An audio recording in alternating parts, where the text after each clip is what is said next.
Human welfare ایسوسی ایشن جرمنی اور ارباب ادب انٹرنیشنل نیدرلینڈ کے مشترکہ تعاون سے جرمنی کے شہر فرینکفرٹ میں عالمی مشاعرے کا انعقاد کیا گیا، جس میں جرمنی، برطانیہ اور یورپ کے مختلف ممالک سے تعلق رکھنے والے ممتاز شعراء، ادباء اور دانشوروں نے شرکت کی۔ تقریب کا آغاز تلاوت کلام پاک اور نعت رسول مقبول صلی اللہ علیہ وآلہ وسلم سے ہوا، جبکہ محرم الحرام کی مناسبت سے شعراء نے شہدائے کربلا کو اپنے کلام کے ذریعے خراج عقیدت پیش کیا۔ حاضرین نے شعراء کے خوبصورت کلام کو بھرپور داد دی۔ مشاعرے میں سید اقبال حیدر، ارشاد ہاشمی، عطاء الرحمان اشرف، شفیق مراد، طاہر ادیم، اعجاز راجپوت، مدبر احسان، شازیہ نورین، سائمہ کمل، یشیب تمنا اور فہیم اختر سمیت متعدد شعراء نے شرکت کی۔ اس موقع پر فہیم اختر کی کتاب یہ عشق نہیں آساں کی تقریب رونمائی بھی منعقد کی گئی۔ پروگرام کی میزبانی ارباب ادب انٹرنیشنل کے روح رواں حسن ابن اسماعیل نے کی، جبکہ صدارت پاکستان سفارت خانہ برلن کے فرسٹ سیکریٹری علی شاہد، پریس سیکریٹری ڈاکٹر سہیل آفتاب اور قائم مقام قونصل جنرل فرینکفرٹ فہد رحمان نے کی۔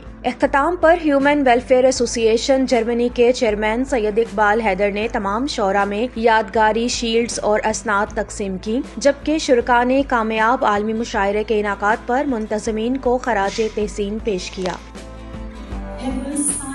مشیت بگلستان ایمان اور حبیب اکبر و عباس اوس جاؤ زہیر، حبیب اکبر و عباس اوس جاؤ زہیر، سجا ہے کیسے ستاروں سے آسمان ایمان، اور پھر کربلا میں 72 اب ایک زمانہ ہے، کہ کربلا میں 72 اب ایک زمانہ ہے، بڑا ہے دیکھیے کیسے کاروان ایمان۔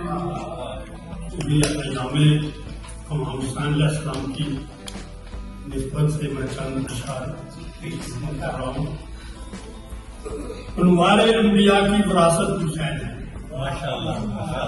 عنوان انبیاء کی وراثت حسین ہے، دین مصطفیٰ کی ضمانت حسین ہے۔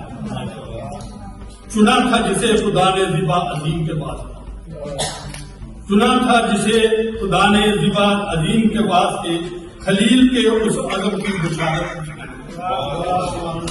خلیل کے اس عزم کی بشارت حسین ہے، حسین مجھ سے ہے اور میں ہوں حسین۔